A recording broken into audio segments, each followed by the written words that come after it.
Yo! Okay, so time for a new dating video. I was supposed to do this a couple of days ago, but I just didn't get around to doing it. But I'm doing it now. So yeah, I'm gonna title this video as "Trying to Date in 2025 is Toxic and Vile." Like, yeah, literally, I don't think there's any better words to describe it other than that.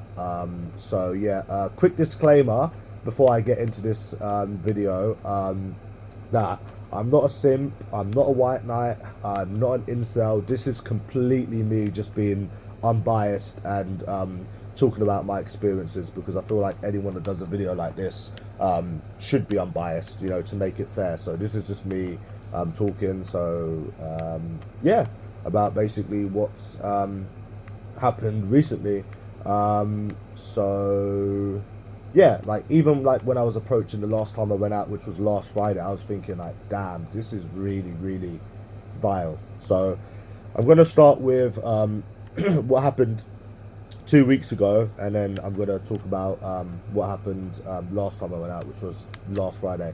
So 2 weeks ago was the first time that I went out approaching and going for a drink in 6 weeks. Yeah, literally 6 weeks. I actually think I broke the record of you know, not going out for the longest, and simply because, you know, 6 weeks prior to this, right, I literally went out, I looked my best, I got 10 numbers, and I didn't even get a single date. I mean, I got one person that replied, and we were supposed to meet, we arranged it, and then on the day before, they came up with an excuse as to why they can't meet, tried to reschedule it, and never heard from them again. Even to this day, I've still not heard from them. So at the end of the day, it's like, if you can go out looking your best, getting 10 numbers, that's a lot of numbers. You know, it's not even like it's three numbers or even four, you know, and not even get a date. There isn't hope in this country. And I think that really done it for me. Like, I was like, there is literally no hope, because you've got to think about this, right? A date isn't really a big thing. You know, I would go as far as saying that, you know, 8 times out of 10, a date doesn't go anywhere. You know, like, how many dates do you think people go on before they meet the love of their life, or they meet somebody that they stay with for the rest of their life? Quite a lot. You know, obviously there might be some people that get lucky the first time, and the first date they go and they stay with that person. But normally they, especially nowadays, people constantly go on dates before they find Mr. Right or Mrs. Right. So the fact that you can look your best, get that amount of numbers, and not even get a date, there's no hope in this country. And basically, I just lost the desire to want to try again after that. And I spent a lot of money as well. That's another thing, is when you're going out, you know, trying to date, you're dealing with women that have got attitude problems, you're dealing with mind games, you're spending a lot of money as well, and there's a cost of living crisis going on. Actually, what I noticed was last Friday, just to add this in here, a lot of people are not going out as much now in central London. Like, it was always everywhere it happened, where like pubs would be empty, or, you know, not a lot of people going. But now, you know, even in central London, this is happening because people just simply don't have the money to go out. You know, things are expensive, people have to pay rent, so it's even hitting central London now, which was the only place it didn't hit, because obviously, you know, people that go there obviously have money. So a lot, you know, even the like clubbing scene and the drinking scene is dying a lot now. So that's another thing I just thought I'd add in there. But yeah, basically, that's how I basically just lost the desire and hope to want to try again. And, you know, when I didn't go out for them 6 weeks, I didn't even feel bored. I was just so happy to not have to deal with the mind games, the excuses, the attitude, all of the toxicity that came with trying to date women. And another thing is, I felt so much better. You know, when I gave up, I actually felt like I changed as a person. You know, and I'm not even joking. Like, I feel like my personality changed. I changed, because obviously naturally it would. You know, you're no longer dealing with all of the toxic stuff that comes with dating. Of course you're going to be, but not in the first 2 weeks, because the first 2 weeks I was still depressed from what happened 2 weeks before that. You know, how you can get that many numbers and not even get a date. So I was just like, nah, that is mad. But then by 2.5 weeks, the third week, I just felt so much better. That just goes to show how toxic the whole thing was in the first place. That, you know, as soon as you give up, you feel so much better. And yeah, so, and I have not had a date since April. I've only been on 3 dates this year, and it was in April. Yeah, all 3 of them was in April. I think they were all within the same week or 2 weeks. And I've been out a lot since April, as you can imagine, and not even got a single date. So I don't think there's much hope in this country, despite what people say. And quite frankly, I was sick of dealing with, you know, you get all of these people that will sit there and swear to their blue in the face that, you know, all women aren't the same and all women are different. But yeah, every single time you go out and you try to meet a new woman, it's always the same stuff. Mind games, or they pretend they've got boyfriends, or they give attitude, or they give you their number and lead you on. It's never any different. So I mean, I would love to know where all of these different women are hiding, because it must be not on planet Mars, because every single woman that I come across, they all seem to be the same. So that's another thing, which I'll touch on to that a bit later, because this will tie in with something else I'm talking about. So anyways, yeah, that's that. So finally went out again after 6 weeks again, which was 2 weeks ago, and I literally remembered why I gave up. I was like, oh, this is why I gave up. It was so toxic. Like, I was trying to like speak to a woman, and then just as we were about to exchange numbers, her friend would get involved and try to like draw attention and be like, and it happened a couple of times, to be fair. It wasn't only one time.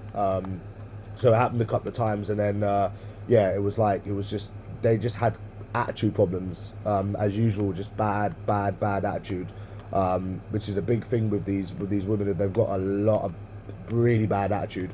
So yeah, dealt with that, got into a couple of arguments. What I don't understand is that it's just, I'm just gonna add this in there, is that these people want to try and say that you're a bully as soon as you stand up to yourself. So because I wouldn't let a woman shout in my face and tell me what to do, you know, all of a sudden I'm, I quote, bully. So I mean, it's like, it literally is the same as, you get, like, for example, narcissistic women that will habitually seek out people to mess with, because that's what they do. And then as soon as they meet their match, they will say that, oh, you're a stalker, or you know, they will try to play the victim, and it's a bit like these women, like, they will go around giving attitude problems and, you know, being rude, and then as soon as somebody stands up to themselves, all of a sudden they're a, I quote, bully. And yeah, it was just pretty much the same thing. And attitude problems, people say that they had boyfriends. Another thing that happened was, I was in this club, and I met this guy, and I was like, oh, do you know what? We should go out and we should go and approach these women. So we went over and we approached them, right? And one of them said to me that, oh, you know, I have a boyfriend. Typical, isn't it? So I was like, oh, okay, well, can your friend maybe talk to my friend? And she turned around and said, oh, he might want to sort out his big forehead first before, you know, coming over and talking to women. I'm thinking, that just gave me the ick, bro. Like, even though they weren't saying that to me or about me, that's disgusting, you know, because you get all of these people that sit there and say, oh, women go for personality, they like guys with a good attitude. Yet you will come across these women that have absolutely no problem verbally abusing somebody. No one has a problem with that, you know. But then if you was to stand up to yourself, just stand up for yourself, you're bullying women. That's the logic that they go by, and it's so insane. And it's not even that, it's like even other examples where they've got really bad attitude. It's like they're allowed to walk around with attitude, they're allowed to verbally abuse people. If you went into a club and you started verbally abusing women that you did not know, mate, they would have a big problem with that. You'd probably have people chasing you with axes. But if a woman wants to give attitude, or try to talk about someone's appearance, or be passive aggressive, there's no problem with that. Absolutely no problem. But people scream and shout that they want equality, but how can it be equal? Because you stand up to yourself when someone's trying to be rude to you, you're a, I quote, bully. Yet women are allowed to talk about someone's forehead being big and try to knock their confidence down and try to insult them, absolutely no problem. So it just doesn't really make any sense. So anyways, that night, which was a Saturday, I think I got 4 numbers, and only 1 replied, and they were from France. And then I messaged them again, and then they didn't reply, which was strange because there was somebody that I had a conversation with from Manchester, and they seemed all right. They seemed down to earth and whatever. And then I went to message them, and absolutely no reply, which was strange, to be fair. I did think they were going to reply. You know, normally when you approach someone, you can kind of guess which is going to reply and which is not going to reply. You have a rough idea usually. So that was a bit bad, to be honest. So that's 14 numbers and only 2 replies and not a single date. And bear in mind, dating apps don't work, so that's that out of the way. So 14 numbers, 2 replies. Well, 14 numbers in the space of the two outings that I've gone out, and only 2 replies and no dates, which is a crazy amount of number. Because I imagine if I had to think about another guy doing what I've done and it happening to, it would just be insane. And then that brings me on to last Friday, which was, so I've been out quite a bit, you know. So I went out last Friday. I was supposed to go out the Saturday, but I went to the dentist on Friday, had to get a filling in, and I thought, oh, do you know what? Yeah, I might as well just stay out now and just go out, basically. Why not? Because yeah, I don't want to just lie around and do nothing. So bear in mind, I didn't have any expectations when I went out and approached, because generally deep down I know that there is no hope. Now, before I get into this, it's that people want to sit there and say to you that, you know, there's hope and you're going to find someone and you're going to meet someone eventually and rete-tete-tete. But what these people fail to realize is, brother, you're not even getting any dates. With all of the effort that you put in, the approaching, looking your best, doing your best, there's no minor successes along the way. None at all. So it's not very likely that all of a sudden it's going to change. And also the time frame that it's been happening for, I mean, this has been happening for years. So generally, if you are going to find someone eventually, you've got more chance of winning the lottery, because if it was anything less than that, you would have already found someone, or you'd be going on dates, or something would have happened, something would be happening. Just a disclaimer to put out there, but there's nothing, and this has been going on for years. So anyways, I went into central London, done some approaches, and the first person that I approached literally just nodded their head at me. Yep. I'm thinking, oh, that kind of contradicts the whole women go for personality then, doesn't it? Because when you try to speak to someone, I mean, they don't even look at you. So that was one out the way. And I've done quite a lot. There was one from Amsterdam. Yeah, I approached this woman from Amsterdam, and we was talking, and they said that they were visiting. And they said basically that, oh, do you have any recommendations? Obviously, I gave them recommendations. They wrote it down. Then I turned around and said to them, oh, let's exchange numbers. And then she said, oh, I don't exchange numbers. I've got a boyfriend. But if I see you later, I'll have a drink with you. So you'd have a drink with somebody, but yet you have a boyfriend. Bit strange. I mean, this is partly, it got really, really bad. I mean, I had to approach about 50 people sober to get one number. And there was one that said that they, you know, were looking for someone, same old, and then apparently about how, like, they will see me later if they see me. Another thing that they all seem to say, for people that are completely different, they all seem to have similar sayings and similar mannerisms for people that are completely different. I mean, what are the odds? And there was one that stuck their thumb up at me, and basically there was a lot of attitude problems, a lot, like it was bad. So at the end of the day, I was just thinking to myself, like, obviously I was just doing it because I was doing it, but I'm thinking, Jesus Christ, is this what people really have to go through to try to find someone? Bear in mind, dating apps don't work. I mean, damn, that is really, really, really bad. You know, you have to hear the boyfriend excuses. the passive aggressiveness, the sarcasm, the piss taking, the attitude. And there was a lot of people with attitude, bro. Like I said, it took me 50 approaches to get one number. I mean, it was about 50 sober as well. Like my back was killing me by the end of it. So, and there was one, tried to speak to them, they said straight away not interested.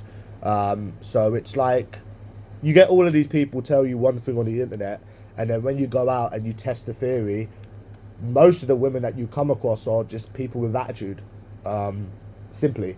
And then I was like, do you know what would be a good idea if I actually recorded 3 hours footage of me actually approaching these women? But then there'd be absolutely no point because people would just dismiss your struggles as usual anyways. So I don't know why I thought that, but anyways. So yeah, in the end I got one number and one Snapchat from the sober approaches. Now, this is the funny thing, right? So I approached this woman, right, in Snapchat on in Oxford Circus, and I got a Snapchat, and we was talking all like the other night and whatever, and yeah, she was saying that she's the only one that didn't seem stuck up, even though she was from London. So I mean, that's a needle in a haystack when you find someone other than yourself from London that doesn't have an attitude problem. It's always nice, to be fair, especially a woman. So yeah, she basically said to me, I was talking, and I said to her, oh, like, do you want to hang out on Thursday? Then she turned around and said to me, oh, you know, you're really nice, you're a sweet guy, thank you for approaching me, but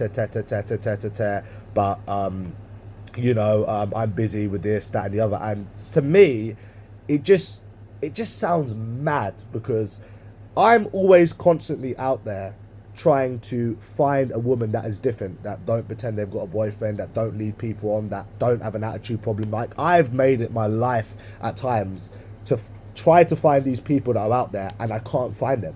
Despite what people say, they will sit there and say that women aren't the same, but you can't find anyone that aren't the same.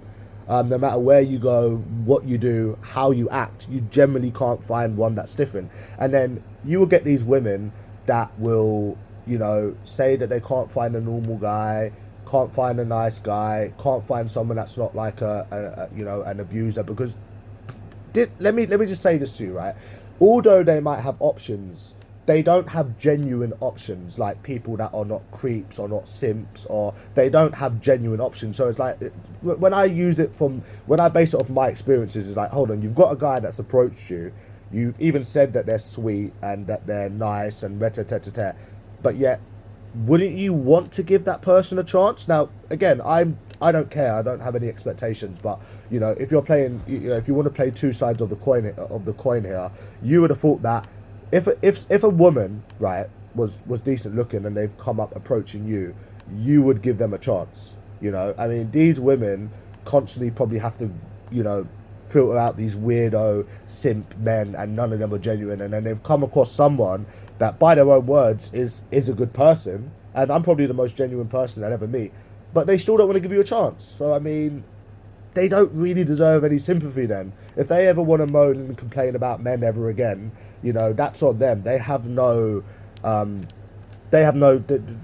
deserve any sympathy, because think about it, we're going out trying to find someone different. Someone different has very much come their way. Someone very genuine has very much come their way, but yet they're still not interested. So, you know, what is it these people actually want? So anyways, that's that. So anyways, then I went to some bars and clubs, had to deal with that I've got a boyfriend about 6 million times, which is weird. So in the end, I got I think I got 7 numbers, and yeah, one number replied, and that Snapchat replied, and basically didn't get anywhere with any of them. So that's 3 different outings, and I think I'm at 22, 23 numbers now, and not a single date. So I generally don't see how this is ever going to get better in this country, to be honest with you. And it's like, and obviously when I was going out, approaching Friday, this is it's similar to what I was just saying, is that like, it's okay, yeah, it might be nice to find someone and whatever, but is it really worth going out every day, disrespecting yourself, dealing with women's lies, dealing with their attitude, dealing with them being stuck up, just in order to find someone? It really, really, really, really isn't worth it. It really, really isn't. Just to find someone that's what, you know, and it's just crazy. Unless like someone's a virgin or they really want kids, I don't see why people would continuously go out and deal with the disrespect, the attitude, the lies, the games, the mind games, being led on, because that's all that ever happens, and that's all that will ever happen when you deal with women. So it's like, why would somebody really want to keep putting up with that? You know, like I said, Friday I had no expectations. I just done it because I've done it, as mad as that sounds. But there's a lot of women with bad attitude. Again, you never hear about this on the internet, so it is strange, to be honest. So that's where we're at. 22 numbers, 23 numbers, and not a single date. I don't possibly see how this is ever going to get better. But people still seem to think I'm going to meet someone. So, I mean, that's that. So that's where we're at. So that's the little video. Done.